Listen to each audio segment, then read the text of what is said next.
Un père s'inquiète de voir sa belle-fille pleurer tous les jours avant de monter dans le bus scolaire. Il décide alors de se rendre à l'intérieur pour comprendre ce qui se passe. La raison de ses pleurs le met en colère et il prend immédiatement des mesures contre le chauffeur de bus. Kendas était encore dans le ventre de sa mère Lily lorsque son père les a abandonnés, prétendant qu'il n'avait rien à voir avec elle. Kendas n'avait que Lily comme famille, mais les choses ont changé lorsque Lily a rencontré Derek. Derek est tombé amoureux de Lily et Kendas les a acceptés. Il devient un mari et un père dévoué. Son amour pour Kendas est si grand que tout le monde croit qu'il est vraiment son père biologique et non son beau-père. Lily et Derek travaillent tous les deux et envoient Kendas à l'école en bus tous les jours. Lily partait tôt au travail, car son bureau assez loin de leur maison. Derek lui se chargeait de déposer Kendas à son arrêt de bus avant de partir au travail. Un jour où Derek a déposé Kendas à l'arrêt de bus, il a remarqué qu'elle semblait contrariée. « Chérie, est-ce que ça va ?» demande-t-il, inquiet. « Veux-tu discuter de quelque chose avec papa ?» Kendas est restée silencieuse, mais des larmes ont commencé à couler de ses yeux. Derek l'a remarqué et cesse de demander ce qui n'allait pas. « S'il y a quelque chose qui te tracasse, chérie, a-t-il poursuivi, souviens-toi que papa est toujours là pour t'écouter, d'accord ?» Kendas a légèrement hoché la tête, puis a pris son sac à dos et est descendu du bus à son arrivée. Derek espérait qu'elle irait bien, mais ce n'était pas le cas. Avec le temps, Derek a remarqué que Kendas pleurait tous les jours, réticente à prendre le bus pour aller à l'école et insistant pour qu'on la conduise. Il en a parlé à Lily, mais tout ce qu'elle a dit, CIST, tu sais à quel point elle t'aime, Derek. CIST parce qu'elle veut ton attention tout le temps. Les enfants font parfois de telles choses pour attirer l'attention de leurs parents. Croyant que Lily avait raison, Derek n'y a pas réfléchi et a parfois accédé à la demande de Kendas en la déposant à l'école. Mais faire cela tous les jours était impossible car il devait être à l'heure à son bureau et l'école de Kendas était à l'opposé de son lieu de travail. Un matin, Kendas s'est remise à pleurer, ne voulant pas prendre le bus pour aller à l'école. Derek était très en retard pour une réunion, et il a crié sur Kendas. « Arrête de faire la difficile, Kendas. Il y a beaucoup d'enfants qui prennent ce bus tous les jours, mais tu es là seule à causer des problèmes. » Kendas a baissé la tête en respirant, mais ses larmes n'ont pas cessé. Elle monta dans le bus dès qu'il arriva, et Derek ressentit une pointe de culpabilité maintenant qu'il s'était calmé et qu'il comprenait qu'il n'aurait pas dû être aussi en colère contre elle. « Oh, mon Dieu! Pourquoi ai-je dû être si en colère? Je m'excuserai auprès d'elle quand elle rentrera à la maison », a-t-il marmonné en commençant à marcher vers sa voiture. Mais les mots du chauffeur de bus l'ont arrêté dans son élan. « Va t'asseoir à l'arrière, petite fille. Je ne veux pas voir ta tête. Et oui, tu as intérêt à suivre mes ordres ou à dégager de mon bus », a-t-il hurlé. Kendas l'a supplié, les larmes aux yeux, en lui disant qu'elle avait le mal des transports et qu'elle devait s'asseoir à l'avant, mais le chauffeur de bus ne voulait pas bouger. « Tu fais ce que je dis, ou tu sors », a-t-il crié. Derek s'est retourné et a vu que la porte du bus était sur le point de se fermer. Il est entré en trombe dans le bus avant que la porte ne se ferme et s'est figé sur place en voyant le visage du chauffeur. Il n'aurait jamais oublié de le reconnaître. Il s'est ressaisi et a forcé un sourire sur son visage. « Je suis désolé pour le dérangement, monsieur », a-t-il dit au chauffeur de bus. J'ai pensé déposer moi-même ma fille à l'école, alors je suis venu la chercher. Viens, chérie, dit-il à Candace. On y va. Derek a pris Candace dans ses bras et est descendu du bus. Puis il a envoyé un message à son patron, disant qu'il ne pourrait pas se rendre à la réunion en raison d'une urgence, et a déposé Candace à l'école.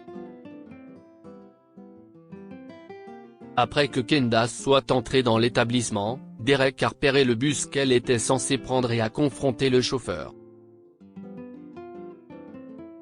Les enfants du bus étaient déjà partis en classe. Justin. Derek s'est exclamé avec emphase.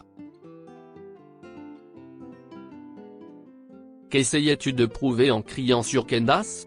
Pour l'amour de Dieu, si est une enfant. Je ne voulais pas faire du scandale devant les enfants, mais il faut que ça cesse. Justin a rigolé. Yo, beau-père, pourquoi tu ne la déposes pas à l'école tout seul si tu t'inquiètes pour elle? J'en ai marre de voir sa sale gueule tous les jours. J'ai eu raison de la quitter elle et Lily. Je souhaite qu'elle ne soit jamais née. Elle me tape sur les nerfs depuis que j'ai commencé à travailler ici. Et pour qui vous prenez-vous pour lui crier dessus? Pourquoi ne le ferais-je pas? Justin a rétorqué. Elle et sa mère sont de si mauvais présages. Après être sorti avec cette stupide Lily, mon entreprise a commencé à subir des pertes. Et comme si ça ne suffisait pas, elle a voulu m'imposer son enfant. Si je suis ici aujourd'hui, si est à cause d'elle, alors je vais continuer à ridiculiser cet enfant et à me venger. Tu as compris? Tu es impossible, Justin. Es-tu au moins humain? Derek était furieux et est allé directement voir le directeur de l'école pour se plaindre de Justin. Heureusement, il avait enregistré toute la conversation sur son téléphone et l'a soumise comme preuve. Il a dit au principal que Justin était le père biologique de Candace et qu'il la tourmentait pratiquement, rejetant la faute de sa carrière ratée sur elle et sa mère. Il s'avère que Justin a été embauché il y a seulement quelques semaines. Son entreprise avait fait faillite et il s'était démené pour trouver un emploi ailleurs. Ne vous inquiétez pas, Monsieur Mill, a assuré le principal à Derek. J'apprécie que vous ayez porté cela à notre attention. Nous ne tolérons pas un tel comportement dans notre école, et vous pouvez être sûr que nous prendrons des mesures fermes à son encontre. Au grand soulagement de Derek et de Candace, Justin a été renvoyé de son poste et Candace n'a plus peur de prendre le bus pour aller à l'école. Lorsque Derek fait part de l'incident à Lily, celle-ci est stupéfaite et se sent horriblement mal d'avoir considéré le comportement de Candace comme un caprice d'enfant. Tu dois m'informer dès que quelque chose ne va pas, Candace, a expliqué Justin un jour alors qu'il marchait vers l'arrêt de bus. Papa est toujours là pour toi, alors ne me cache jamais rien, d'accord? Alors qu'il arrivait à l'arrêt de bus et que Candace était sur le point de monter dans le bus, elle s'est retournée et a souri à Derek. Je suis désolé de ne pas te l'avoir dit, papa. J'avais juste peur.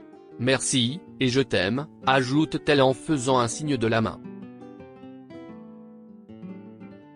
Derek lui a fait signe en retour et lui a murmuré un « je t'aime ».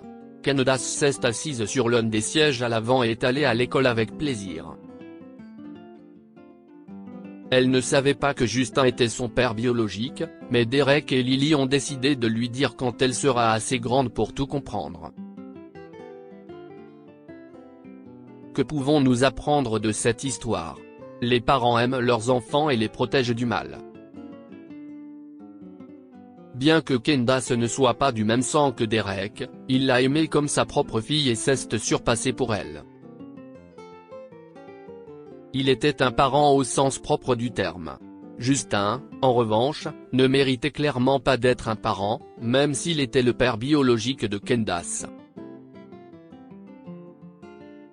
Les enfants sont des âmes innocentes et pures et ne devraient pas être entraînés dans les conflits. Derek était fou de reprocher à Candace son échec au travail et de l'intimider. Le karma a fini par le rattraper et il a été licencié. Cette histoire est inspirée de la vie quotidienne de nos lecteurs et rédigée par un écrivain professionnel. Toute ressemblance avec de véritables noms ou lieux est une pure coïncidence.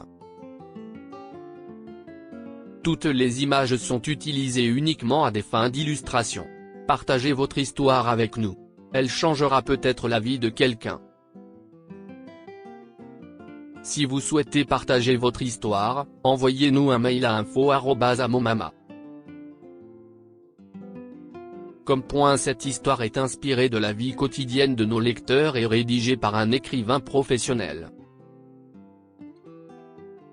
Toute ressemblance avec de véritables noms ou lieux est une pure coïncidence.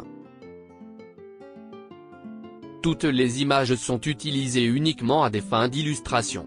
Partagez votre histoire avec nous. Elle changera peut-être la vie de quelqu'un. Si vous souhaitez partager votre histoire, envoyez-nous un mail à info@momama.com.